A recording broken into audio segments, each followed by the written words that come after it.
Well, good evening, Martin. Good evening to all viewers.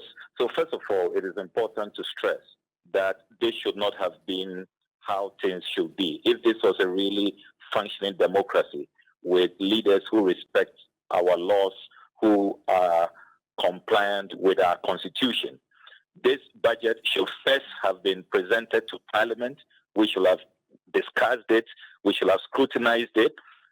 And then it should have been approved before the Black Stars and the technical team and FA officials jetted off to Cote d'Ivoire. That is the legal, constitutional, appropriate thing to do. But here we have it where the government failed to disclose this to Parliament despite our persistent requests. They refused to tell Parliament. Journalists in this country asked officials consistently, both from the FA and the Ministry of Youth and Sports. They refused to disclose the amount and only told us recently that when they return, I mean, this is so ridiculous. It's as if Ghana is a banana republic. You don't go and spend public funds, and then when you return after the tournament, before you disclose. I mean, when it should be the other way around, when you should seek approval from Parliament, and we should know, the people have the right to know. That is what good governance demands and dictates. So that's the first point which must be stressed. The second point, the quantums. I mean, if you look at the colossal, the staggering amount of $8.5 million, I mean, you ask yourself, what were the thought processes that went through, the minds of those who put this figure together? Right. This is a time Ghana is going through unprecedented economic crisis.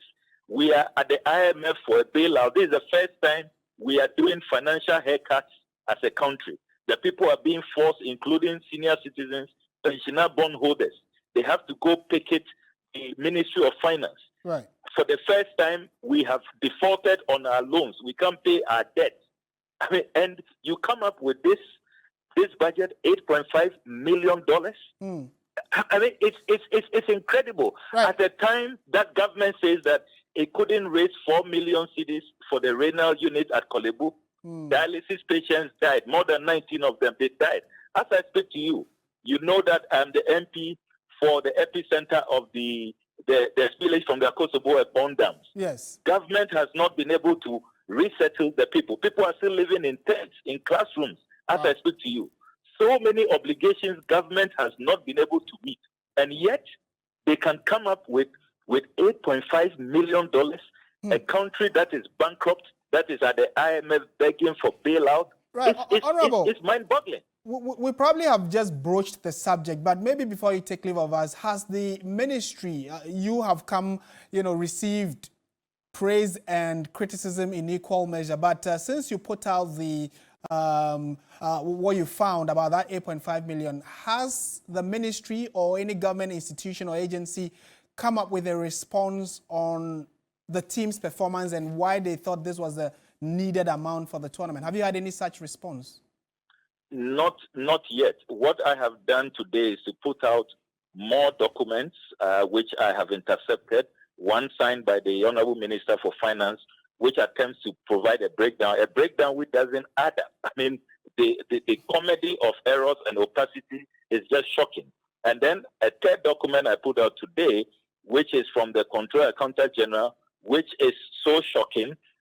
He is asked to pay the money in tranches, and the bank advice, which I put out, he does a full, release, in flagrant violation of the finance minister's advice in the 12 January 2024 letter at paragraph 3.